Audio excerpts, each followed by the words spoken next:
Okay, thinking a bit about what it would have been like for elderly people, because a sobering thought, as we get older, and particularly in our society now, where more people are living longer, the chances of an acquired disability are increasing.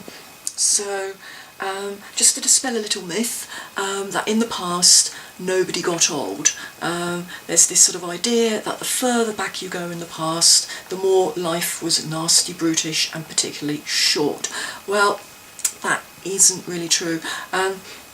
You've got the problem of life expectancy at birth, but that's a statistical thing, and it means just that. It's an expectancy. What you certainly had until about 100 years ago is very, very high infant-child mortality. So maybe 1 out of every 4 babies would die before they're 1 or 2 years old. But once someone had survived infancy, once someone had survived, again, things quite topical, childhood diseases like measles, got through their teenage years, almost like with every year that they become older, their chances of reaching their 60s, 70s and 80s are just as good, or were just as good then, as they are nowadays. So the idea that in the Middle Ages there are hardly any old people, it just doesn't hold.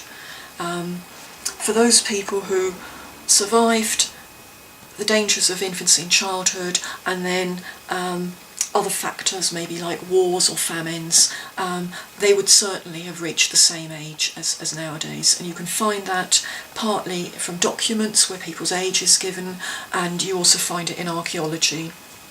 You find the bones that can be aged to be well above 50, 60, and so on. So what happened to people, or what would it have been like for people who are elderly and who've become disabled, say who start losing their eyesight?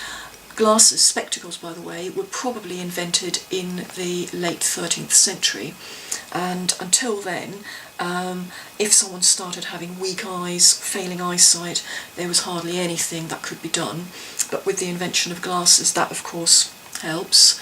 They could actually cut for cataracts. That's an operation that was performed fairly regularly in the kind of period I'm talking about, the 1100 to 1400, and there's an account by someone who had a cataract operation, who could read and write. He was a bishop, not surprising, who not just survived this, but regained his eyesight.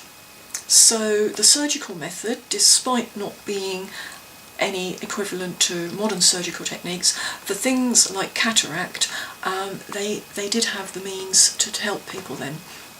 But what about things like just impaired mobility, arthritis? Arthritis, for example, is very common, and also wear and tear. When people are physically very active, when people have to work physically quite hard for their living, just think of all the peasant farmers, or even the craftsmen, the artisans in town, it takes its toll on the body. So elderly people who have what medical people call degenerative diseases, which can lead to impairments. What about them? So what about elderly people who've become disabled, say through accidents or degenerative diseases? In the first instance, if at all possible, they'd have stayed with their families. But then there's people who've lost relatives.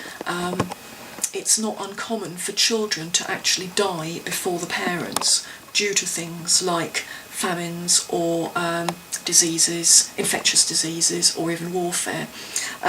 So elderly people who had nobody to look after them, who had no kind of community connection in that narrow sense, may have applied for a place in a hospital.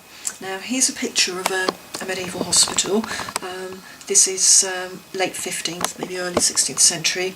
It's actually a German hospital, but it pretty much sort of shows what hospitals may have looked like here. And you've got the medieval equivalent of a nurse bringing food, and hospital beds lined up with people with, we don't know what illnesses they've got, or whether they were just elderly in the hospital.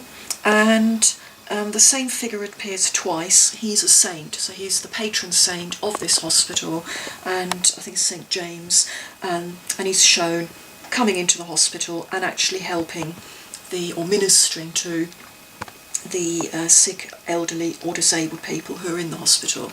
Now, a medieval hospital was a mixture of what today we have separate institutions for. So you have acutely ill people, mainly people who've got fevers, who end up in hospital. Sometimes we've just got people who are so poor that they haven't had a proper meal in days, who ask to be taken into hospital.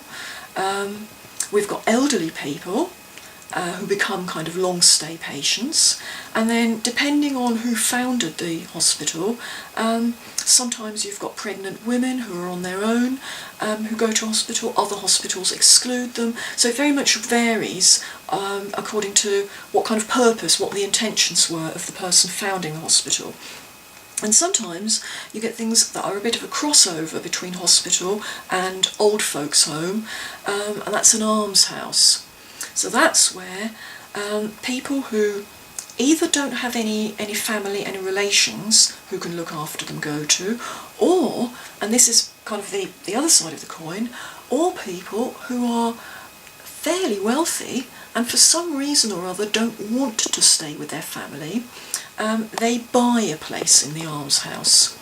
Now this is happening all over Western and Central Europe in the later Middle Ages, that you have this mixture. You have on the one hand the very poor who've got nobody, who ask to be taken in as a kind of charitable case, and on the other hand you've got middle to wealthy people who purchase a kind of private old person's home. So the idea of people leaving the family home and maybe passing it on to the next generation and going into, I suppose we'd call it sheltered accommodation, has actually been around since about the 13th, 14th century. The motivations could be, in some cases, that people don't like the hustle and bustle of family life, that like now, elderly people want to be somewhere where there's peace and quiet. Sometimes it's a case of they've had property, they can sell that off, they don't have to worry about the maintenance of the property, and some of the proceeds, some of the money from that property can still be passed on to the next generation, but it can also allow them to stay in the equivalent of sheltered accommodation. And basically, if you look at the sources from, say, the 14th, 15th century onwards, they can sometimes be quite detailed, so it's quite interesting to look through that and find these different motivations. But there's also, of course, for the people who don't voluntarily go to an almshouse, that then ties in with the church's idea of charity. So that's why we've got the saint here, performing a good deed. The saint sets an example to the kind of behaviour, the kind of standards that all Christians should aspire to, which is helping the deserving.